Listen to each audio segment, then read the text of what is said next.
We are so happy to be back in the studio doing live interviews. Alachua County's slogan is where nature and culture meet. Through the tourism tax, the Alachua County Commission provides grants to arts, nature, and cultural groups. One of those groups is the Hippodrome Theater. Stephanie Lynge is the artistic director of the Hippodrome. She is an accomplished actor, director, producer, and teacher. Stephanie has enjoyed a career of more than 27 years in professional theater and education, including living and working as an actor in New York City for over 20 of those years. Since 2013, she has worked on more than 50 productions at the Hippodrome as an actor, director, choreographer, and dramaturge. Her other acting credits include performances in New York City, on Broadway, and off. She has worked extensively in regional theaters and has done several national tours. Stephanie has a BA in music theater from Indiana University and an MFA from the University of Florida. Welcome, Stephanie. Thank you so much. It's a pleasure to be here. You know, before we dive into the amazing things that are going on at the Hippodrome, I'm unfortunately going to take you back a couple of years now. Okay. To March of 2020. And so many businesses were hit hard, but live audience-related businesses like the Hippodrome Theater, I think, had unique challenges. So can you go back 2 years and tell us the evolution of what happened? Sure. Well, it feels like about 10 years ago, but back in March of 2020, we all were learning and figuring this out as we went. We closed a show early. We canceled our next show. We thought it would be over in a few weeks. Wrong. And then we started to try to figure out how to take care of our people, our staff. We kept everyone full-time on full-time pay through March into April, and we applied for the PPP loan that was out through the federal government, and we were very fortunate that we were granted that loan, and that enabled us to keep our entire full-time staff on health insurance, on full-time pay into June. We were very grateful for that. Once we got to June, however, that money had run out, and so we had to downsize. We laid off quite a few of our staff members. We were able to keep, I think we were down to 10, and we were all part-time.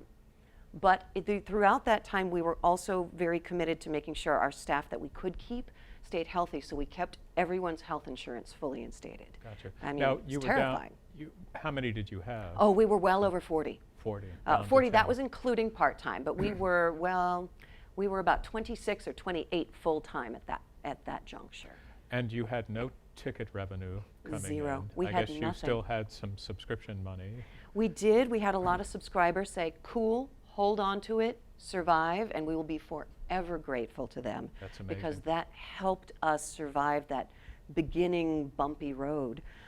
We downsized to this much smaller, part-time group of folk, and we started to try to figure out how to create our theater in a way that we could put into people's homes, on video, on film, online, because it became very obvious to all of us that there was no way we would be able to bring the audience back into the theater in a safe way. And of course, that's everything. Theater is live. Theater is about the community coming together. So to not have that was, You know, we watched restaurants, for example, change their whole models and go to takeout. So I guess for you, video was your version of takeout. That was our version of takeout, exactly. We became, we took a crash course on making film, and we produced our very first show purely online in July of 2020. It was Souvenir. It starred Malcolm Getz and Kelly Atkins Morgan, and well, looking back on it, you could tell we were just learning what we were doing. But it was really wonderful and was so well received by our patrons. They were so excited to see something, anything. Now, I've forgotten, were you charging to view? We did charge to view. I think it was $20, but anybody who had tickets to anything, that was basically our sub for the musical. Oh, gotcha. That was our, here's what we can do, have fun and enjoy. We had over 600 people watch that. And they were just so pleased Right. that we were still going and we were still creating.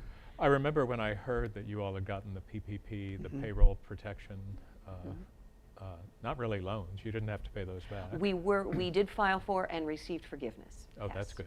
So Yeah. they were turned into grants. Did you apply for and get any of the other programs that were out there? We did apply for the second PPP loan, and then we were able to apply for the Shuttered Venue Operator Grant. Right. And we were very fortunate enough to receive that in July of 2021. So before that point, we were just making do with the little bit we could bring in, with our subscribers believing in us, with our donors believing in us. And once we were fortunate enough to receive the Shuttered Venue Grant, we immediately rehired our full-time staff. Excellent. And you're open for business now. We are fully open for business. We have been doing live on-stage productions since June of 2021. And we launched our 49th full season in August of that year. Cinema is open as yes, well? Yes, the cinema right? is open. We have some fantastic stuff going through there. We've actually been using the cinema as a second stage space, and we've produced 2 fully produced performances down there. Newberry, which was a fantastic piece about the history of Newberry and the lynchings that occurred there, and a brand new piece we just closed called My Favorite Esposo. Excellent. Yeah. So you've got a big season coming up. We do. You've got a half century coming up. And I wanted especially for our viewers who may not be familiar with the Hippodrome, this is a great opportunity to introduce them. The thing that always strikes me about the Hippodrome is when you look at the demographics, the size of this county, it shouldn't work. Nope.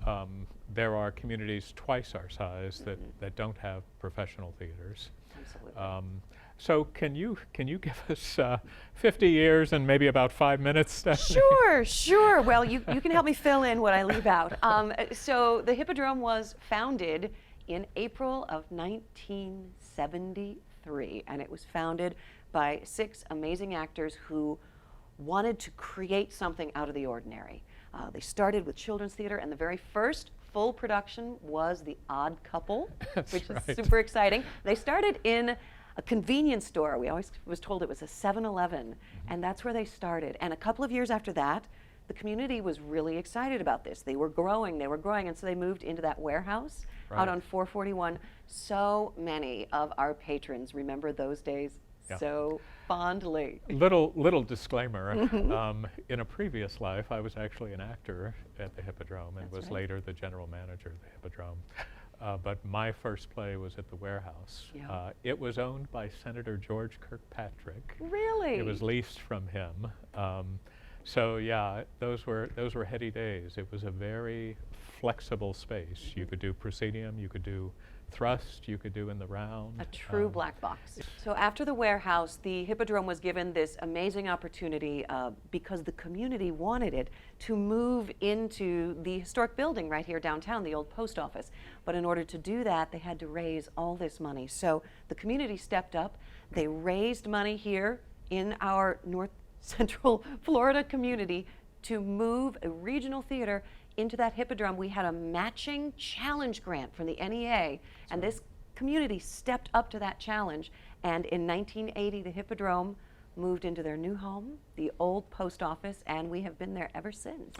I'll try not to do these segues throughout, but what to me was just funny, the name Hippodrome was originally a joke, because they were in this tiny 7-Eleven building, and of course Hippodrome was this venue for chariot races and massive events, but the theater has kind of grown into the name a little bit as time has gone by. It absolutely has. I mean, this beautiful home we're in, this historic center of downtown, and the reach, the regional theater has become so prominent in regional theater in this country. Yeah. And along with moving into that theater space, there came this kind of recognition. I mean, they were doing some incredible work at the warehouse, and there were a few shows that really put them on the map. But they started participating in the state theater program, I know, Yes. which was major funding. It was for the major funding at the time. In 1981, the Hippodrome was one of, I believe, only 4 theaters in the state of Florida that was granted the title of state theater. And the state funded those theaters and allowed them to make massive strides and take wonderful risks and create this limitless possibility of shows, education, all sorts. Yeah. Watching the history of that building since it became the Hippodrome has been fascinating too. Another area that major funding came from was the state historic facility program. Yes. I think that built the elevator on the outside. I They think that's have right. tuck pointed the brick, pressure washed the place, replaced the roof. Yes. Is that program, does that still exist? Are you still getting funding? I believe, no, we are not getting funding from that at this time. In fact, we actually took care of replacing and fixing all of the windows during the pandemic with a part of that shuttered venue operator grant allowed us to take some steps to help keep the building strong and keep that foundation so that we can be there for another 50 years. Good. Did the utility bill go down any? Yes, with it the- did. There were very few people in the building for a very long time. And so, yes, it was very warm in there for the Yeah. summer. So, 50 years 50 is coming years. up. Thankfully, you're up and running at almost full capacity again. Tell us a little bit about what's happening next year. Well, it's our 50th birthday, and it's a milestone. And what we wanted to make sure we did was celebrate the creative spirit that created the Hippodrome in the first place. So that drive to create theater that is beyond the ordinary. The Hippodrome has always done that, but we really wanted to celebrate that this year and make sure that spirit and drive is present in all of the theater that we create in our education programs, in our cinema. So we have what we think is a very exciting 50th season. We are going to open with a bang with Fahrenheit 451. Well, what a timely play that is right Tragically, yes. Yes, it is. It's based on the classic by Ray Bradbury, obviously, and I mean, it's this dystopian future where books and reading are outlawed and firemen set fires instead of putting them out. And it's about this man, Montague, who really feels like there's something missing and takes the risk to start to think. And I think that's something that we can all relate to. Kind of a shame that we seem closer Yeah. to that disturbing reality It is. than when the book was written. It does, doesn't Yeah. it? And it kind of fits in with our theme for the season, which is Beyond Limits. The originators of the Hippodrome saw no limits, and we don't either, and we wanted to feature stories, feature plays that featured characters that took us on this journey where they could see beyond their limits. There were no limits to what they could do. Our next show that will be happening during the election season, we thought what would be better than to make fun of politics during the political season. So we're doing a comedy about some small town politics called Running Mates in October and November. And it's a family story. Family politics as well, and at the end of the day, family wins, and we all get to smile. So figure that'll be a nice antidote. Now, is this the one where family is running against each other? Yes, I yes. yes. We have Sam, who is the mayor of this small Georgia town, who says some perhaps not sensitive things at a meeting one night, and his wife Sophia decides, well, she's going to run against him. And then there's a mystery third write-in candidate, who I'm not going to tell you who it is, and they all kind of duke it out to see who comes out on top. Great, great. And then, of course, the holidays. Yeah. The holidays, the tradition of Christmas Carol. So many in our community have grown up with that show, and we will always have that. We have our wonderful Christmas Carol tradition. And we have another show, though, this year. We're bringing back one of our favorite shows from this current season, Murder for Two. Oh, nice. So Very Murder for Two nice. is coming back as our Christmas show with a little holiday twist. So we got the two guys playing the piano, playing all the roles with all their murder, mayhem, mystery, and mistletoe this time. It'll be a blast. Oh, well, thank you for those teasers. I know. What's next? January 2023, we are bringing a play here that we've wanted to do for a very long time. It's called The Elaborate Entrance of Chad Deity. Follows a character named Mace who's pursuing his dream to become a professional wrestler. There will be professional wrestling in this show as they smash stereotypes and they kind of challenge all of our assumptions about when we assume things about people. Well, you did the Royale for boxing. We did, so it's time. wrestling's time. Oh, this play is eclectic and energetic. I love this play, and I think our whole community is just going to fall in love. Excellent. What's next? Well, what's next is the show we had to cancel back in 2020. We're bringing her back, Native Gardens. That was Good. the first show we had to cancel, and so we were so happy to have it back. It is a dark comedy about neighbors with a fence line disagreement that devolves into pretty much neighborhood warfare, you know, class, privilege, roses versus not roses. Versus zero-scaping? Zero-scaping, exactly. And in the end, nobody smells like those roses. And then following that, we get to bring in a beautiful play. It's been called Sheer Magic. It is called Silent Sky by the brilliant Lauren Gunderson. And this play follows the real life of Henrietta Leavitt, a 19th century astronomer who, as you can imagine in the 19th century, broke a lot of boundaries in science and social norms. And in fact, every time we look up at the stars today, we see them differently because of her. Now, I was reading that this is going to be a very production-heavy Yes, play. yes. The production elements of Silent Sky and Elaborate Entrance of Chad Deity, which is hard to say, are actually both very, very challenging. In fact, we are already starting to design the sets and design the costumes and design the projections, because as a regional theater, we create everything. And nothing gets bussed in. This is not a touring house. We actually go from scratch for every single show we produce. We design it, we build it, we design the costumes, we build it. All of that happens in that building. You know, we were talking earlier, and somebody actually asked me, where did that show come from? A show they had just seen at the Hippodrome. It came from the Hippodrome, from this community. It sprung from this institution, yeah. And the arts are so amazing in this community. They're so supported. They're just part of this community, and I think that's one of the reasons that a regional theater that has no business being able to survive in this size of community can, because the community feels that it is important and supports it. You know, people come and they see the magic, but sometimes they don't realize, you know, behind the cinema is a full scene shop.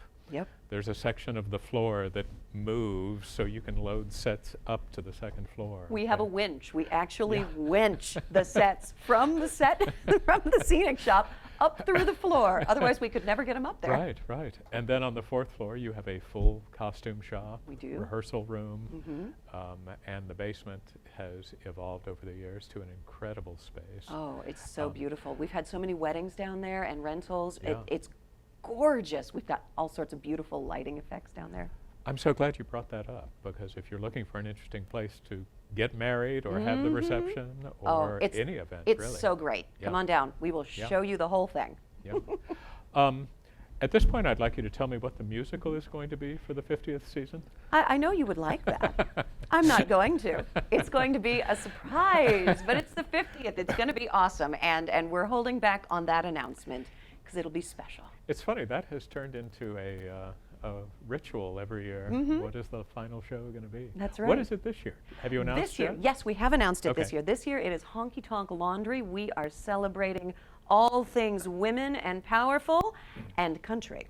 Is this a sequel to Honky Tonk Angels? It or- is not actually, No. but it is this wonderful blend of classic country and contemporary country. And these two women are a little Thelma and Louise. They're taking on the world and reshaping it the way they want to see it. In a laundromat. In a laundromat, Okay. because, you know, Yeah. you do what you got to do. So, all right, you've enticed us with the season. It sounds so. amazing. And before I even move on, one thing that I think people sometimes don't understand also is ticket sales and subscriptions are fundamentally important. Oh, yes. Even though they don't pay for everything, but gosh, yeah. it is so important to become a subscriber. And you know, sometimes you'll think, oh, well, I'd just rather buy a ticket each time. But becoming a subscriber is really an investment in the theater, because it lets you start the season with this kind of foundation. You know that you have at least this much money that you can absolutely count on.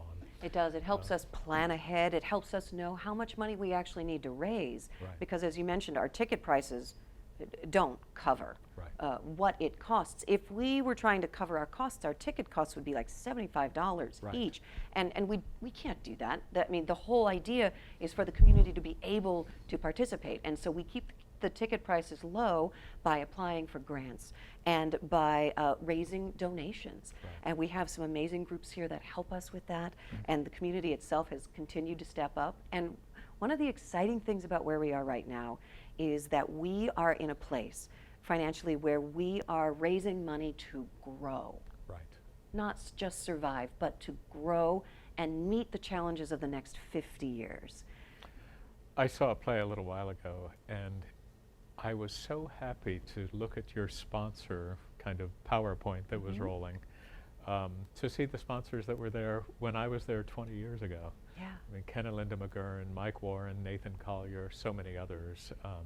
But it's also good for businesses to know that you can demonstrate in a way that you can't with traditional advertising your investment in this community by getting involved. So you still have a wonderful array of sponsorship opportunities, I'm sure. We do. And actually, we were able to renovate our lobbies during the pandemic, you know. Yeah. Silver linings. Keep busy. Exactly.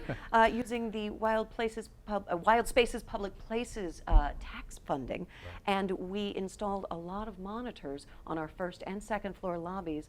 And one of the main reasons we did that was so that we could continue to thank all of our sponsors in new and more visible ways. Right.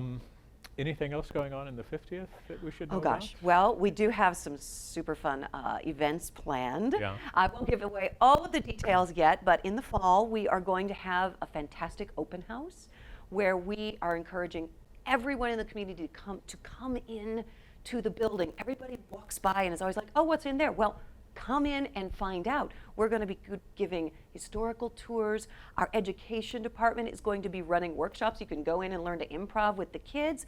We have, we're actually going to be rehearsing a show that you can come in and watching us rehearse the show, Right. building the sets. You can come in and experience what it's like behind the curtain. Excellent. Will the ghost be cooperating? I certainly hope so. I do love the ghost. Every once in a while, something just jitters a little and you know she's there. And then, of course, there'll be a huge birthday bash in the spring of And 2023. the actual birthday is April, right? April 23rd. I don't know if we'll be able to hold the birthday bash on the birthday, but it will be in April. Excellent, excellent. I want to talk a little bit about really a beautiful event that happened recently. Marilyn Wall, who is one of the originals. She is. I mean, she has been there since the beginning. She passed recently, and she was the phenomenal costume designer, actor, comedian, just luminous spirit at the Hippodrome. Yes. Tell us about the honor that she received recently. Oh my gosh. Well, first off, Marilyn is one of the spirits that created the Hippodrome, and everything about the Hippodrome is her spirit living on. But we were able to, as a community, honor her by renaming the street in front of the Hippodrome, the Marilyn Wall Way. It's beautiful. Yeah. There were a lot of folks that came in for that. Yes. And it was kind of a reunion of sorts. Yeah. It was just a gorgeous moment, just celebrating this wacky, wonderful, wild woman who, her spirit is still there. Yeah. One of my favorite things to do at the Hippodrome is go to the cinema there. Yes. The cinema is back up and running. The Great. cinema is back up and running. We have some of our programs running in there again. We have our cocktails and classics, which is super fun. Our bar makes up a special drink, and you come in and you see an old movie. Sometimes it's from the 40s, sometimes it's from the 80s, because that's old now. No, it's not. But there's Wait, so the many bar is events. open? Oh, the bar is totally open.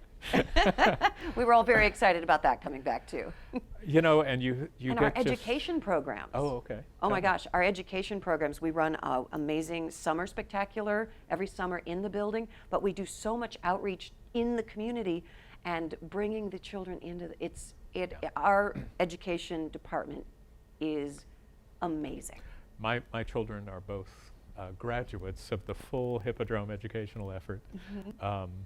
And you know, the other thing I like about the cinema is the eclectic nature of the movies you bring in. Yes. You're not going to see these movies anywhere else in town. The We just chairs had- are yeah. big and cushy, and they rock. They do. And you can take a drink and popcorn in, You can have an a- adult beverage. That's right. That's right. Yeah. We just had, over the weekend, a couple drive up from Tampa to see one of the shows in the cinema because they couldn't find it anywhere else. Is that right? Yeah. Yeah. Yeah. Do you have the summer camp going this year? We do. We Okay. have 3 sessions. They're 2 weeks long each, and they start in early June. Okay. Can you sign up now? Oh, yes, you for should that? just go to the website, www.thehip.org, and you go to our education page, and you can sign up right there. And if if anybody's interested, I would sign up sooner Yeah, rather than later. They usually fill up pretty quick. The demand is amazing. It is. Yeah. Well, that 28 minutes felt like about 5 minutes. Thank you so much. Thank you for so joining us. much. Yeah. Thank you.